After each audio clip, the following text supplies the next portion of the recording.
ಪ್ರತಿ 40 ಕಿಲೋಮೀಟ್ರ್ ಹೋದರೆ ಭಾಷೆ ಬದಲಾಗ್ತೈತೆ ಅನ್ನುವಂಥದ್ದು, ಸಂಸ್ಕೃತಿ ಬದಲಾಗ್ತೈತೆ ಅನ್ನುವಂಥದ್ದು, ಉಡುಗೆ ತೊಡುಗೆ ಬದಲಾಗ್ತೈತೆ ಅನ್ನುವಂಥದ್ದು, ಅದೇ ರೀತಿ ಆಹಾರದಲ್ಲಿ ಕೂಡ ಬದಲಾಗ್ತೈತೆ ಅನ್ನುವಂಥದ್ದು. ಹೀಗಾಗಿ ವಿವಿಧತೆ ಇದ್ದರೂ ಕೂಡ ಸಂಸ್ಕೃತಿಯಲ್ಲಿ, ಭಾಷೆಯಲ್ಲಿ ಮತ್ತು ಎಲ್ಲದರಲ್ಲಿ ವಿವಿಧತೆ ಇದ್ದರೂ ಕೂಡ ಏನಪ್ಪ ಅಂದ್ರೆ ನಾವೆಲ್ಲ ಭಾರತೀಯರು ಒಂದು ಅನ್ನುವಂಥ ಒಂದು ಏನಂದರೆ ಸಕುಟುಂಬದ ಒಂದು ಆರ್ಥಿಕವಾದಂಥ ಜೀವನವನ್ನು ಏನಂತಂದರೆ ಭಾರತೀಯರು ನಡೆಸ್ತಾ ಇದ್ದಾರೆ ಅನ್ನುವಂಥದ್ದು. ಆ ನಿಟ್ಟಿನಲ್ಲಿ ಏನಂದರೆ ಈ ದೇಶದಲ್ಲಿ ಅನೇಕ ಧರ್ಮಗಳಿದ್ದಾವೆ.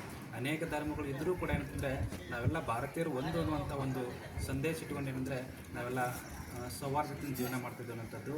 ಬೌದ್ಧ ಧರ್ಮದ ಸಂದೇಶ ಏನಾಗಿತ್ತಪ್ಪ ಅಂತಂದ್ರೆ, ಬೌದ್ಧ ಧರ್ಮದ ಸಂದೇಶ ಏನಪ್ಪ ಅಂತಂದ್ರೆ ಈ ಮೊದಲಿಗೆ ಈ ಜಗತ್ತಿಗೆ ಏನಂತಂದರೆ ಬುದ್ಧ ಎಂಥ ಕ್ರಾಂತಿಯನ್ನು ಮಾಡಿದ್ರಪ್ಪ ಅಂದ್ರೆ ವೈಚಾರಿಕತೆ ಬೀಜವನ್ನು ಬಿತ್ತುವಂಥ ಕೆಲಸ ಮಾಡಿದಿರುವಂಥದ್ದು. ಇನ್ನು ಇಸ್ಲಾಂ ಧರ್ಮದ ಸಂದೇಶ ಏನಪ್ಪ ಅಂದ್ರೆ ಎಲ್ಲರನ್ನೂ ಪ್ರೀತಿಸು, ನಿನ್ನನ್ನಷ್ಟೇ ಪ್ರೀತಿಸೋದಲ್ಲ ಇಡೀ ಜಗತ್ತನ್ನು ನೀನು ಪ್ರೀತಿಸು. ನಾವು ಎಲ್ಲರೂ ಪ್ರೀತಿಸಿದಾಗ ನಮ್ಗೆ ಯಾರು ದ್ವೇಷನ ಮಾಡೋಂಗಿಲ್ಲ. ನಾವು ಯಾರನ್ನೂ ಪ್ರೀತಿಸ್ತಾ ಇದ್ದಾಗ ಏನಪ್ಪ ಅಂದ್ರೆ ನಮಗೆ ದ್ವೇಷ ಮಾಡ್ತಾರೆ ಅನ್ನೋಂಥದ್ದು. ಎಲ್ಲರನ್ನೂ ಪ್ರೀತಿಸುವಂಥ ಒಂದು ಸಂದೇಶ ಐತಲ್ಲ, ಆ ಒಂದು ಸಂದೇಶ ಸಾಕು ನಮಗೆ, ನಾವೆಲ್ಲ ಸ್ವಚ್ಛಂದವಾಗಿ ಜೀವನ ಮಾಡೋಕ್ಕನ್ನುವಂಥದ್ದು. ಇಸ್ಲಾಂ ಅಂತಂದ್ರೆ ಅದರ ಮೀನಿಂಗ್ ಏನಪ್ಪ ಅಂದರೆ ಶಾಂತಿ ಅನ್ನುವಂಥದ್ದು. ಪೈಗಂಬರು ಏನು ಕೊಟ್ಟರಪ್ಪ ಜಗತ್ತಿಗೆ, ಏನು ಸಂದೇಶ ಕೊಟ್ಟರಪ್ಪ ಅಂದ್ರೆ ಒಂದೇ ಮಾತನಾಗ ಹೇಳ್ತಾರೆ ಅವರು, ಏನು ಬೇಕು ಅಂದರೆ ಮನುಷ್ಯರಿಗೆ ಶಾಂತಿ ಬೇಕನ್ನುವಂಥದ್ದು.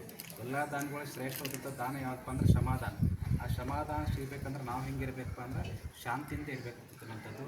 ಇನ್ನು ಮಹಾವೀರರು ಏನು ಕೊಡ್ತಾರಪ್ಪ ಅಂದರೆ ಸಂದೇಶನ ಇಡೀ ಅವರ ಒಂದು ಧರ್ಮದ ಸಾರ ಏನಪ್ಪ ಅಂದ್ರೆ ಒಂದೇ ಒಂದು ಮಾತನಾಗ ಹೇಳ್ಬೇಕಂದ್ರೆ ಅಹಿಂಸೆ.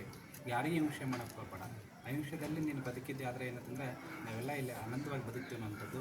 ಇನ್ನು ಲಿಂಗಾಯತ ಧರ್ಮದ ಮತ್ತು ಸಂದೇಶ ಏನಪ್ಪ ಅಂದ್ರೆ ಬಸವಣ್ಣವ್ರು ಏನು ಹೇಳ್ತಾರಪ್ಪ ಅಂದ್ರೆ ದಯವಿಲ್ಲದ ಧರ್ಮ ದೈವದಯ್ಯ, ದಯಬೇಕು ಸಕಲ ಪ್ರಾಣಿಗಳೆಲ್ಲ ಅಂತ ಹೇಳ್ತಾರೆ. ಬಸವಣ್ಣವ್ರು ಏನು ಹೇಳ್ತಾರಪ್ಪ ಅಂದ್ರೆ ಒಂದೇ ಒಂದು ಇಡೀ ಅವರ